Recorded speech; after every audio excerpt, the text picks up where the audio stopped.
Wake Up Heavy is a Weirding Way media podcast.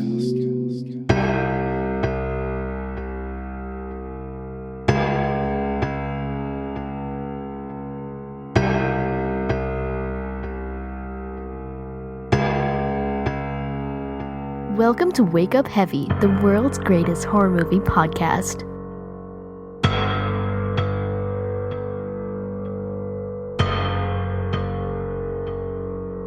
In this episode, my weird dad will be talking about... Conveniently located off the main road is Ida and Vincent's Motel. You want us to register? No, that won't be necessary. You'll never forget Ida's cooking, Farmer Vincent's prompt and courteous service, and ask to see their secret garden. You just might die laughing. Motel Hell, rated R. Hello, and welcome to Wake Up Heavy. This is Mark Bagley, your host. It is time for a new Why Didn't I Rent This? It's been quite some time since I did one of these. I have been looking for movies to do on this series because I enjoy doing it. I like the new to me discoveries that it presents, and I've been racking my brain for a Why Didn't I Rent This episode and hoping that some old movie that I bypassed in the VHS days would grab hold and sink its teeth into me and make me think, boy, you really would have liked this as a kid. And it hasn't really happened. I have been actively looking for something for a couple of months as I slowly work my way into doing regular episodes again. Nothing's really hit. I scroll through Xfinity's horror section, I look on streaming services, I look on Just Watch, and maybe it's just that I'm running out of movies that I remember seeing in the video store. I don't know what's going on. But anyway, this movie, Motel Hell, from 1980, directed by Kevin Connor, has also been rattling around in my brain for about 3 months. And not in relation to Why Didn't I Rent This, because I had absolutely no intention of doing an episode on this movie. And that's because, as I'm sure I've mentioned in the past, I know I have, I'll get to that in a second, I don't particularly care for this film. Now, I did do a rewatch of this almost exactly 3 years ago, like October 15th, 2020, according to my Letterboxd account, because of an episode of The Projection Booth. They did an episode for October, Spooktober, whatever they call it over there, Shocktober, I think. It was a really interesting episode, got a lot of background information on the film that made me think, hey, you should reassess this. Rewatched it, enjoyed it a little bit more with that knowledge, still didn't really care for it all that much, and I talked about that on an episode back then, that whole reassessment thing, that whole rewatching deal. I haven't watched it since. For whatever reason, it's been popping back into my head just as a rewatch idea. The other thing that's been going on since starting Cambridge and Sean, my other show, is diving back into childhood memories. This film holds a strong childhood memory for me, even though I didn't see the movie back then, that is connected, at least in my head, with another very strong childhood memory of something that I was obsessed with back then. Another thing I'll get into shortly. I mentioned on the last episode, the September 2023 watch list episode, that I was hoping to do something on Der Fan, and am definitely doing something on the movie Parents with Christashu. Now, both of those movies and this one deal with the same topic in wildly different ways.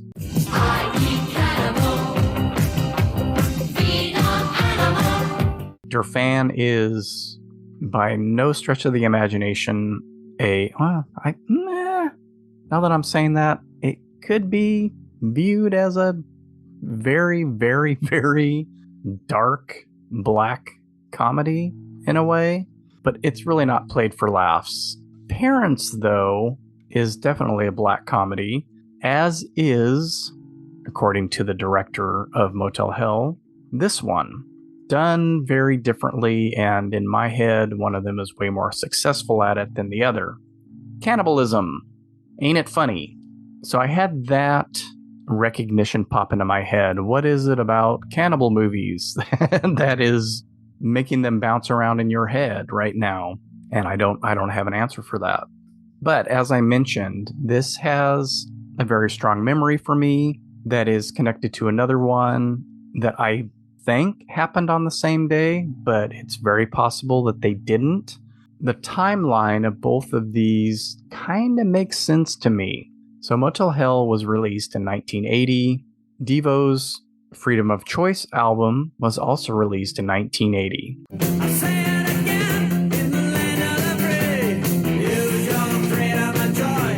Now, back then, my dad had a nursery business as a side hustle.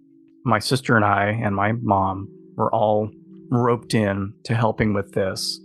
Part of the business, part of the growing aspect of it was done out on my grandparents' property in Visalia.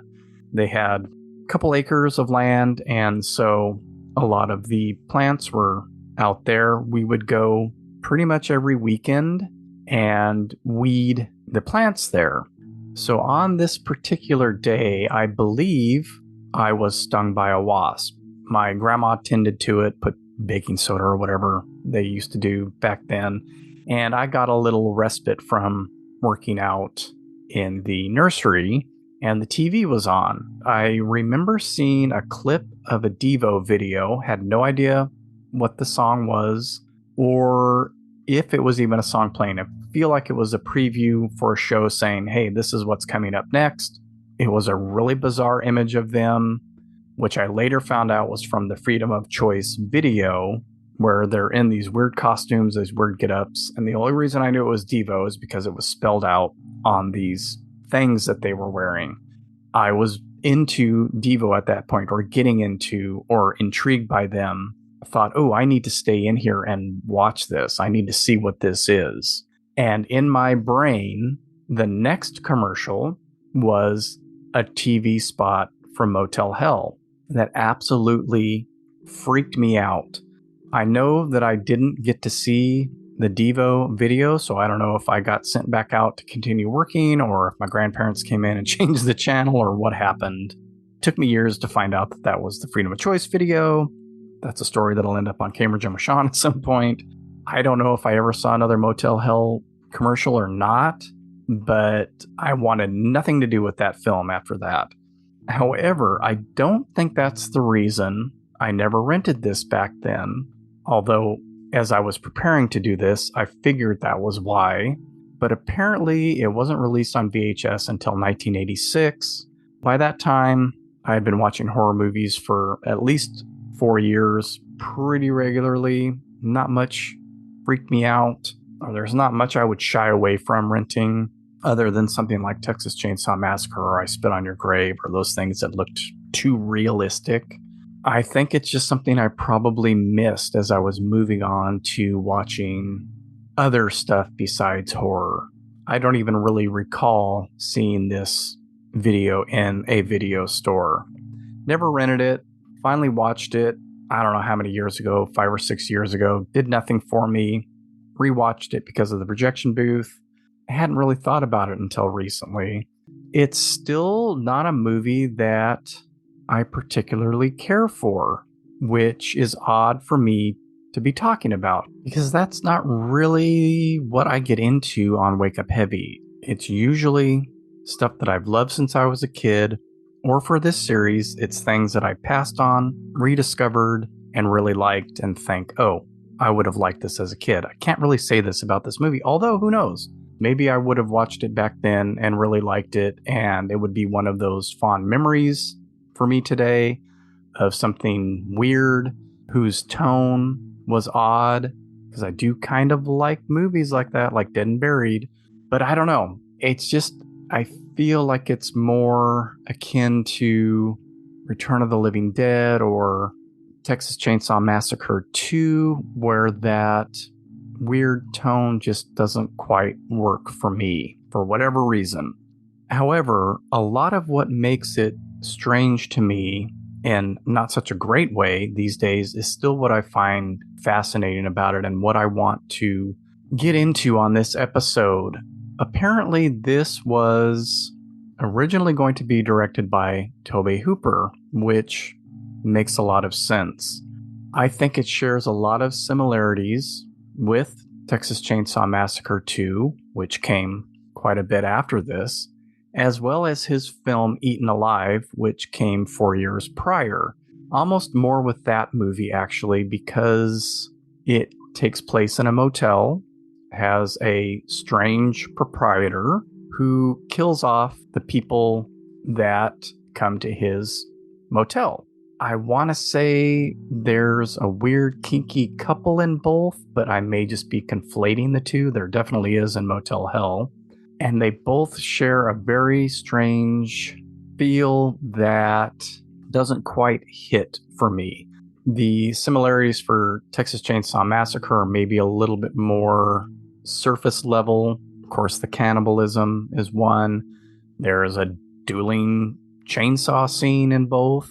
I don't know if Tobe Hooper kind of ported that over from his experience with this film or not. Who's to say? It is kind of an interesting coincidence, though, if nothing else. But apparently the script for this was much darker and weirder and included bestiality and some other things that the studios really balked at. And when Kevin Connor came on, and he came on because the writers, who are also the producers, liked his work on the Amicus anthology film From Beyond the Grave, he insisted that it be shot as a black comedy, much the same way as Slumber Party Massacre, which started out as a parody but was shot straight. The darkness and weirdness of the original script still pokes its head through, and those are the threads that make the movie intriguing for me. So there is no hint of bestiality in the movie, but I'm curious if incest wasn't another dark aspect of that original script, because the relationship between Vincent and Ida Smith, played by Rory Calhoun. Smithers, look. He's standing up. I've never seen anything so adorable. You know who it reminds me of? Benji? No.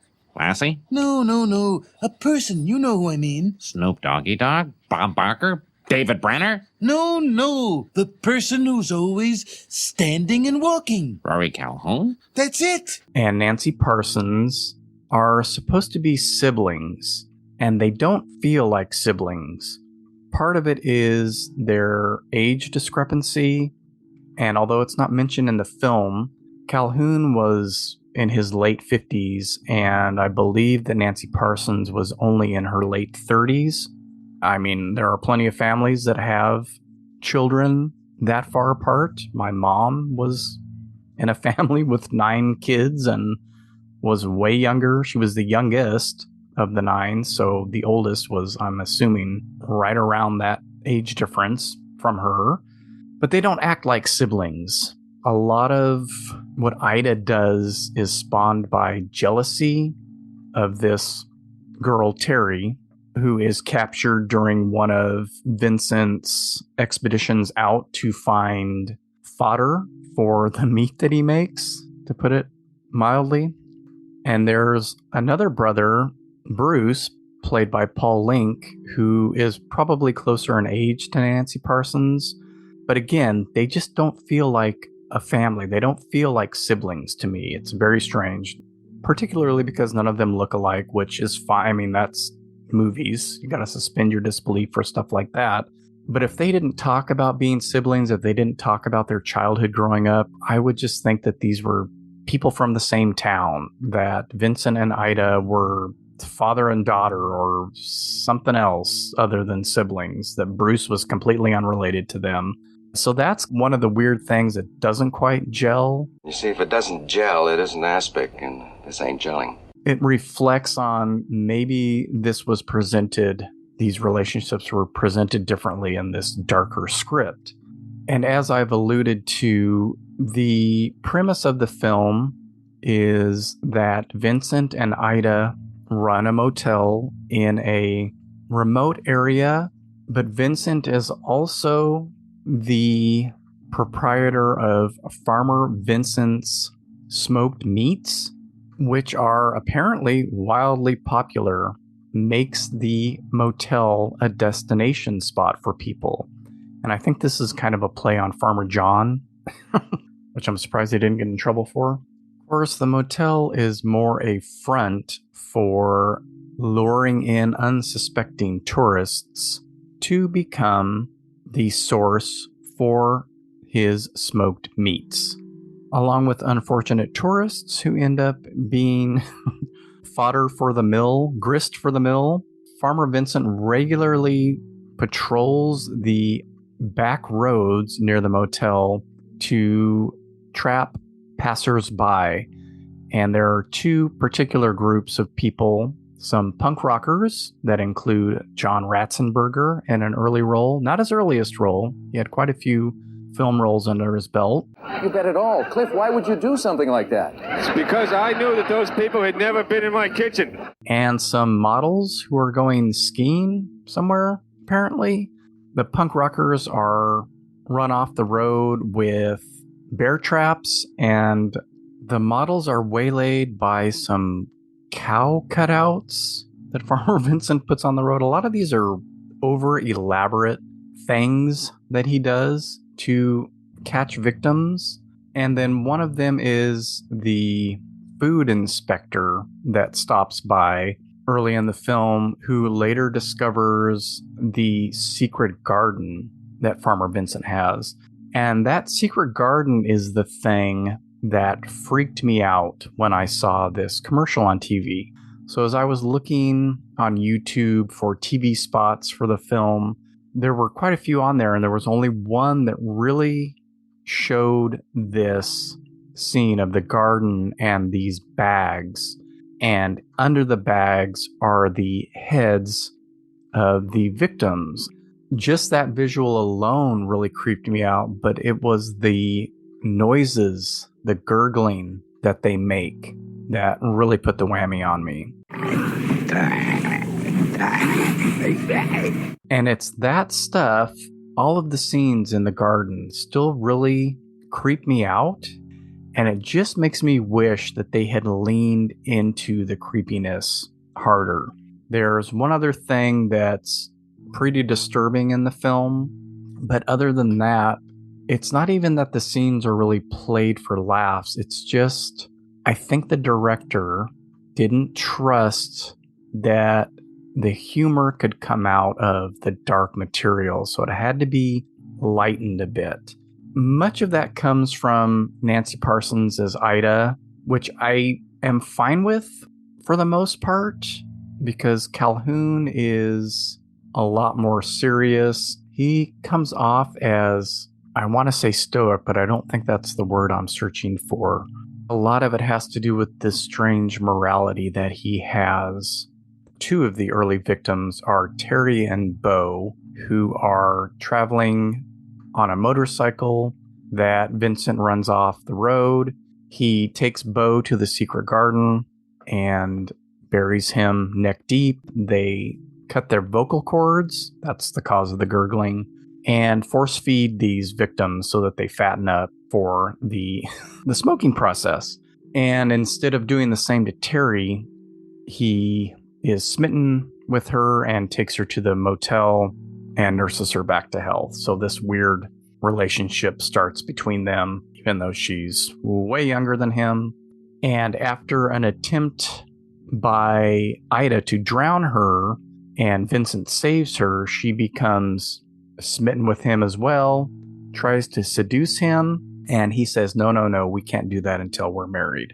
Another aspect of this is his compassion, if I want to call it that, with the victims, in so much as when they are ready to be slaughtered, he hypnotizes them with this strange contraption and music so that they won't feel any pain when they basically break their necks, which is, again, another really creepy and horrific scene that I think could have had a lot more impact if played out in a darker way.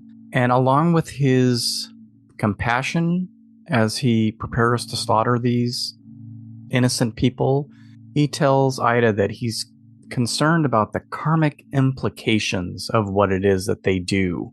And then his whole philosophy, once Terry finds out what's happening, shows this bizarre justification for using human meat. There's too many people in the world, not enough food.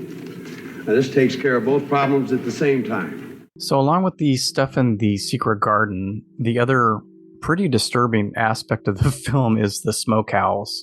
And when Terry stumbles on it, there are pig carcasses throughout, and there's a back room that she almost gets into, but Ida stops her. And once we finally see what's in there, Farmer Vincent tests that meat.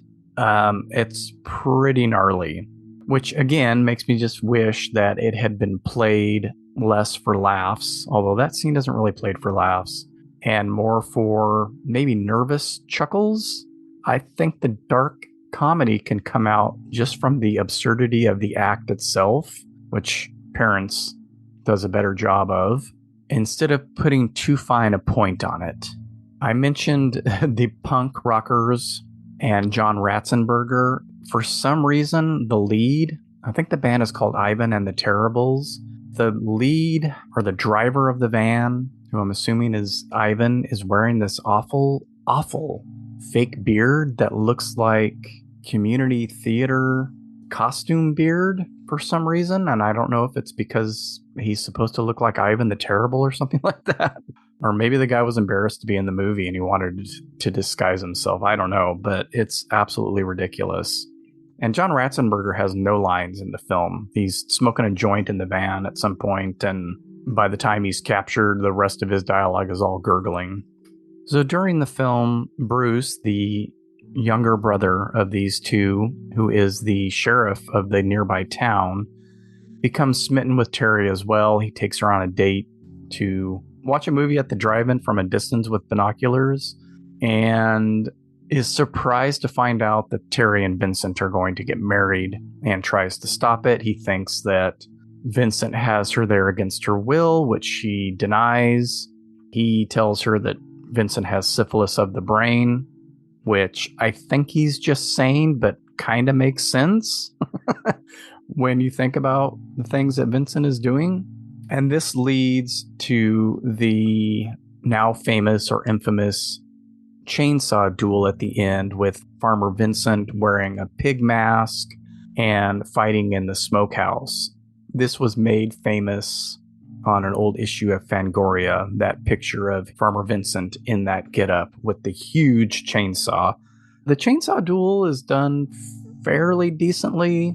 I think it could have been edited a little better to make it a tad more convincing, but Farmer Vincent, in effect, falls on his own blade and cuts his side open, which is about the most graphic this movie gets, and has just a brilliant last bit of dialogue. I used preservatives. While this is going on, Bo, Terry's previous boyfriend, gets out of the secret garden and sets free all of the other victims that are still there.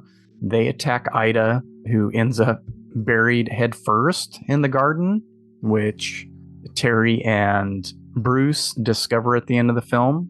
Once Terry has found out about what Farmer Vincent is doing, she's horrified, wants nothing else to do with him. She almost gets sawed in half, but is saved at the last minute by Bruce. And hopefully they live happily ever after, or at the very least, Terry gets the hell out of there. Now, here's something I haven't done in a while, and I was reminded of while I was fixing old episodes. Let's read the Psychotronic Encyclopedia film entry on this. Motel Hell, 1980, United Artists. Producers, screenwriters, Stephen C. and Robert Jaffe. Director, Kevin Connor. An unsuccessful major studio attempt at cannibal comedy. A cheerful Rory Calhoun stars as Farmer Vincent, whose exclusive sausages are sold from his out-of-the-way motel. Victims are planted in the ground up to their necks and force-fed. The plump people whose vocal cords have been slit are dug up and slaughtered. Nina Axelrod as a young woman who wants to marry the crazy old Calhoun.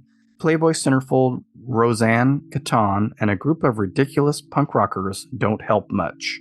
With Nancy Parson, Porky's, Wolfman Jack, and a clip from The Monster That Challenged the World, from the director of all those British amicus Edgar Rice Burroughs adventures. Rated R.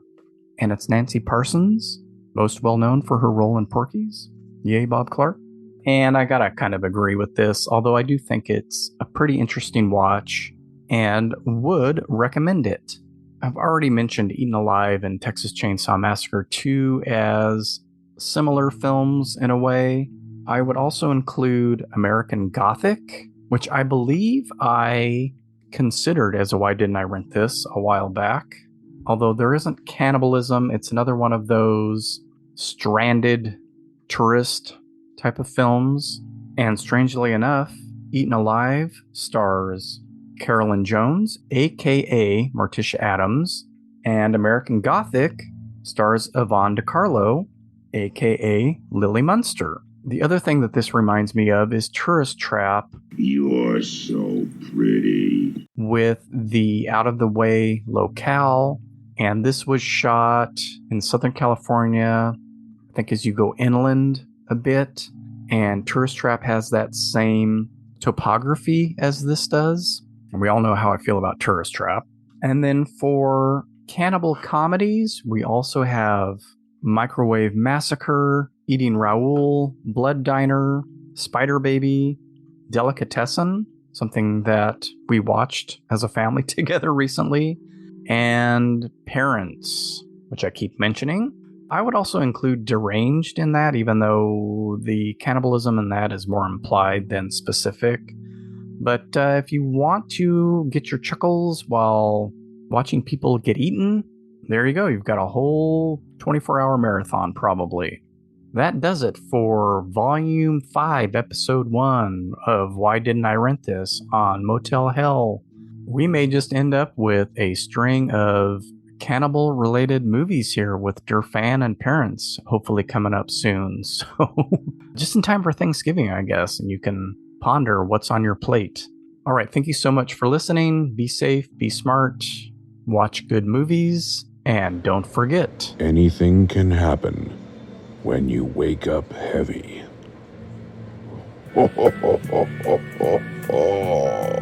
You're eating out my heart and soul, babe. You're feasting on my better side. Whoever thought you'd be this way, girl? You never know what a pretty face can hide. I'm no fool to love and lying. I know the two are much the same. So even when you say you need me, I fear for you it's just a game. I thought that I would always trust you. The love from you I'd always feel. But now I know that I was used, girl. That all you wanted was a meal. You're eating out my heart and soul, babe.